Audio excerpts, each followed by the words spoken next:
Friends, இன்னைக்கு நம்ம pride இந்த போயம் பத்தி பார்க்கலாம். இது யார் எழுதியிருக்காங்கன்னா தஹிலா ரவிகோவிச். இவங்க ஒரு Israeli poet and a translator.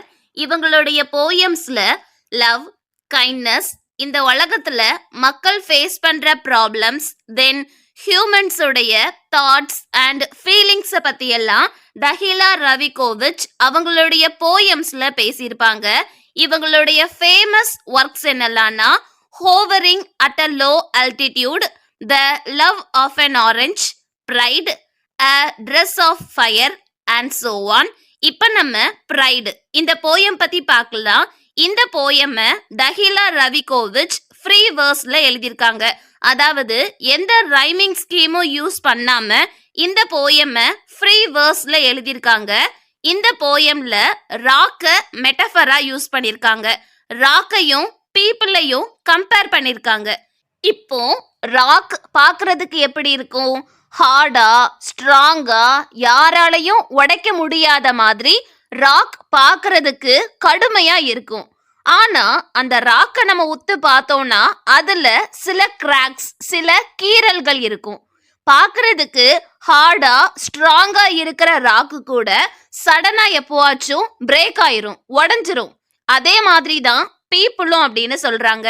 ஒரு சில மனிதர்களை பார்த்தோம்னா வெளியில பார்க்கறதுக்கு ஸ்ட்ராங்கா, எந்த பிரச்சனையும் இல்லாத மாதிரி ப்ரைடோட, பெருமையோட இருப்பாங்க.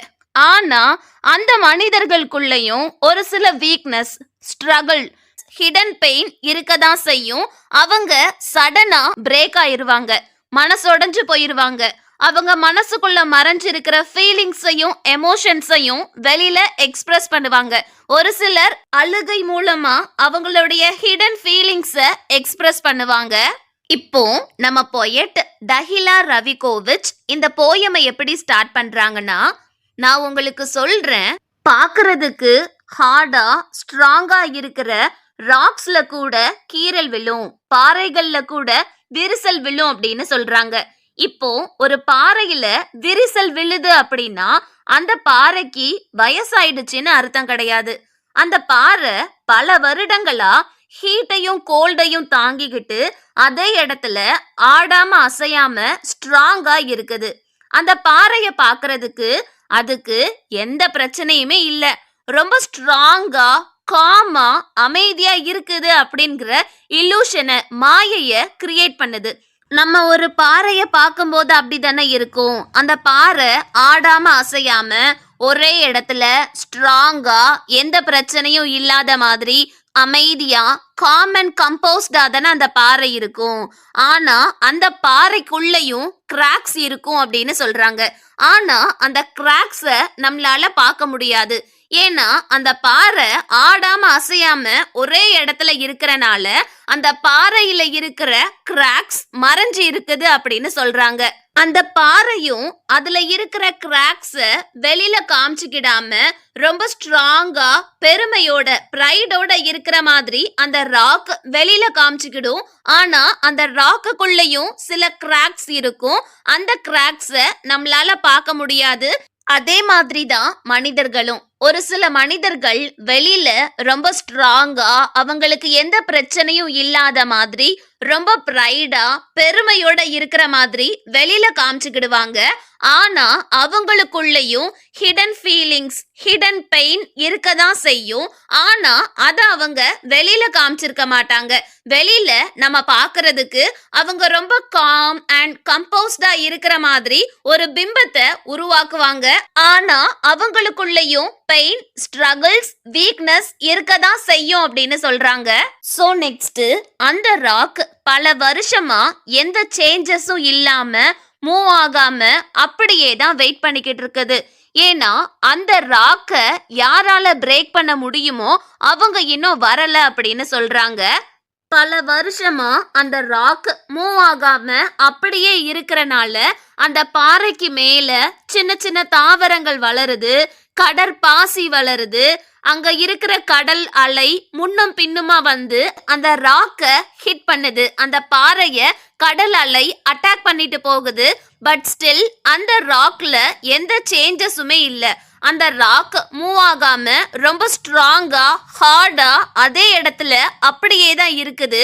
இப்போ ஒரு லிட்டில் சீல் அதோடைய பாடிய ராக்ல ரப் பண்ணிட்டு போகுது. சிம்பிளா அந்த ராக்க தடவி கொடுத்துட்டு போகுதுன்னு சொல்லலாம்.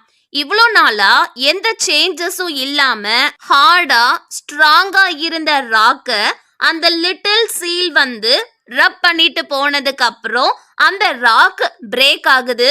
சோ பாறைகள் ஈஸியா பிரேக் ஆகாது. அது நம்ம எதிர்பார்க்காத நேரத்துல சடனா தான் பிரேக் ஆகும். அண்ட் அது நமக்கு சர்ப்ரைஸா இருக்கும். அதே மாதிரி தான் பீப்புளும். ஒரு சில மனிதர்கள் பார்க்கறதுக்கு ரொம்ப டஃப்பா, அவங்களுக்கு எந்த பிரச்சனையும் இல்லாத மாதிரி, ரொம்ப ப்ரைடா பெருமையோட இருக்கிற மாதிரி வெளியில காமிச்சுக்கிடுவாங்க. ஆனா அவங்களுக்குள்ளேயும் ஹிடன் ஃபீலிங்ஸ், ஏதாச்சும் வீக்னஸ், பெயின் இருக்கதான் செய்யும். அவங்க கிட்ட போய் உனக்கு என்ன ஆச்சுப்பா, உனக்கு என்ன பிரச்சனை அப்படின்னு கேட்டா போதும் உடஞ்சு அழ ஆரம்பிச்சிடுவாங்க. ப்ரைடு இந்த போயம் ரீட் பண்ணும்போது எனக்கு நம்ம ரவி மோகன் சார், அதான்ப்பா நம்ம ஜெயம் ரவி சார் நடிச்ச சந்தோஷ் சுப்பிரமணியம் மூவி தான் ஞாபகம் வந்துச்சு. இந்த மூவில ஹீரோ சந்தோஷ் சொசைட்டி முன்னாடியும் அவங்க ஃபேமிலி மெம்பர்ஸ் முன்னாடியும் அவங்களுக்கு எந்த பிரச்சனையும் இல்லாத மாதிரி, அவங்க ரொம்ப காம் அண்ட் கம்போஸ்டா இருக்கிற மாதிரி, அவங்க ரொம்ப ஸ்ட்ராங்கா இருக்கிற மாதிரி காமிச்சுக்கிடுவாங்க. ஆனா மூவியோடைய எண்டுல ஹீரோயின் அவங்கள விட்டு போறாங்கன்னு தெரிஞ்ச உடனே ஹீரோ சந்தோஷ் மனசொடைஞ்சு போயிருவாங்க. இவ்வளோ நாளா அவங்களுக்குள்ள இருந்த ஹிடன் ஃபீலிங்ஸ், அவங்களுக்குள்ள இருந்த பெயினை வெளியில காமிச்சிருப்பாங்க. எல்லா தப்பையும் நீங்க தான் பண்ணீங்க அப்படின்னு அவங்களுடைய எமோஷன்ஸை வெளிக்கொண்டு வந்திருப்பாங்க. அதே மாதிரி தான் ஒரு சிலர் பாறை மாதிரி வெளியில டஃப்பா ஸ்ட்ராங்கா இருக்கிற மாதிரி காமிச்சுக்கிட்டாலும் அவங்களுக்குள்ளயும் வீக்னஸ், ஹிடன் பெயின் இருக்கதான் செய்யும். இந்த சீல் அந்த பாறைய ரப் பண்ண மாதிரி, ஹீரோயின் ஹீரோவை விட்டு போக முடிவு எடுத்த மாதிரி, அவங்களுடைய லைஃப்ல ஏதாச்சும் சின்ன இன்சிடென்ட் நடக்கும்போது அந்த பர்சன் பிரேக் ஆயிருவாங்க. அவங்களுக்குள்ள இருக்கிற எமோஷன்ஸை அப்பந்தான் வெளியில காமிப்பாங்க.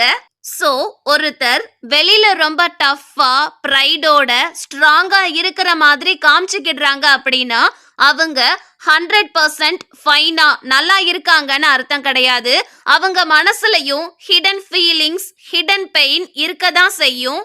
ஆனா அத அவங்க வெளியில காமிச்சிருக்க மாட்டாங்க.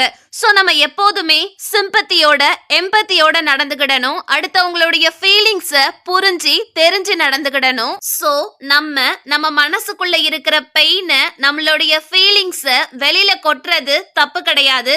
அழுகிறது, நம்மளுடைய எமோஷன்ஸ வெளியில காமிக்கிறதெல்லாம் தப்பு கிடையாது. நம்ம எந்த அளவுக்கு நம்மளுடைய எமோஷன்ஸையும் ஃபீலிங்ஸையும் வெளியில கொட்டுறோமோ அந்த அளவுக்கு நம்ம மனசுல இருக்கிற பாரம் குறையும். அவ்வளவுதான். உங்களுடைய மனசுல வெளியில சொல்ல முடியாத பிரச்சனை, பெயின், சஃபரிங்ஸ் இருந்தா உங்களுடைய எமோஷன்ஸை கமெண்ட்ல சொல்லுங்க. தேங்க்யூ. ப்ரைடு போயமுடைய எஸ்ஸே நம்ம பிளாக்ல போஸ்ட் பண்ணிருக்கேன். அதோடைய லிங்க் டிஸ்கிரிப்ஷன்ல இருக்குது. Thanks for watching. Have a nice day and don't forget to subscribe our channel.